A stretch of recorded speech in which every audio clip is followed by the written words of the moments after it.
ఆత్మీయ helping society ఆధ్వర్యంలో నడపబడుతున్న ఈ సమావేశానికి మమ్మల్ని ఇన్వైట్ చేసినందుకు, మా అంధ పాఠశాల లూయిస్ ఆదర్శ అంధ పాఠశాలను ఇన్వైట్ చేసినందుకు ఈ విద్యార్థులందరికీ నా కృతజ్ఞత తెలియజేసుకుంటున్నాను. లూయిస్ ఆదర్శ అంధుల పాఠశాల 2010లో పోచం మైదాన్లో స్థాపించబడింది. ఇది డైరెక్టర్ నలిమెల కుమారస్వామి గారిచే ఈ అంధుల పాఠశాల స్థాపించబడింది. అతడు కూడా కంప్లీట్ బ్లైండ్ పర్సన్. అతను కూడా కంప్లీట్ బ్లైండ్.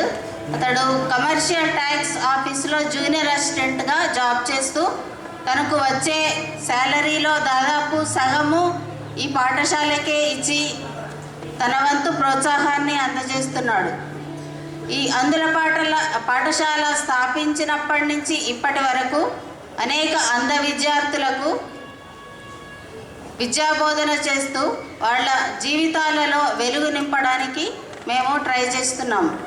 నేను అక్కడ టీచర్గా, వాలంటరీ టీచర్గా వర్క్ చేస్తున్నాను. మా పూర్వ విద్యార్థులు ఇప్పుడు 10th క్లాస్ పాస్ అయ్యి ఉన్నత విద్య చదువు కోసం హైదరాబాద్లో ఇప్పుడు చదువుకుంటున్నారు. గ్రామీణ ప్రాంతాలలో ఉన్నటువంటి అంధ పేద విద్యార్థులను గుర్తించి వారికి విద్యాబుద్ధులు నేర్పించడానికి గాను వాళ్ళ పేరెంట్స్ను ఒప్పించి మేము తీసుకొచ్చి వాళ్లకు విద్యా విషయాలలోనే కాకుండా అనేక సాంస్కృతిక కార్యక్రమాలలో కూడా ప్రోత్సహిస్తూ తర్వాత జీవితంలో కూడా మనోధైర్యంతో ముందు ఉంచాలని మేము ప్రోత్సహిస్తూ వాళ్లకు చదువు చెప్పడం జరుగుతుంది. యాక్చువల్గా నేను అసలు ఒక ప్రైవేట్ కాలేజ్ లెక్చరర్ను, కానీ ఆ జాబ్ డ్రాప్ అయిపోయి వీళ్లకు విద్యను అందించడము జరుగుతుంది. అయితే వీళ్ళు మామూలుగా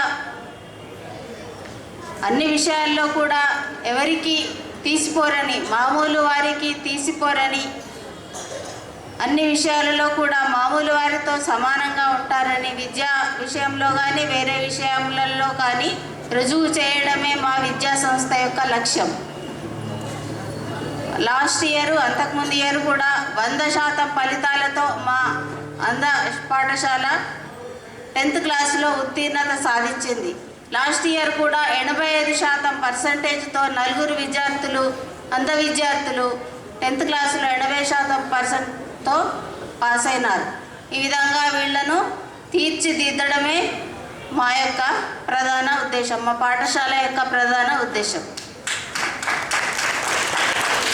ఇప్పుడు మా పిల్లలు వాళ్ళ టాలెంట్ను కొంత ఈ స్టేజ్ మీద చూపించబోతున్నారు. చూసి వాళ్లకు కావలసినటువంటి ప్రోత్సాహాన్ని ఇవ్వవలసిందిగా నేను కోరుతున్నాను.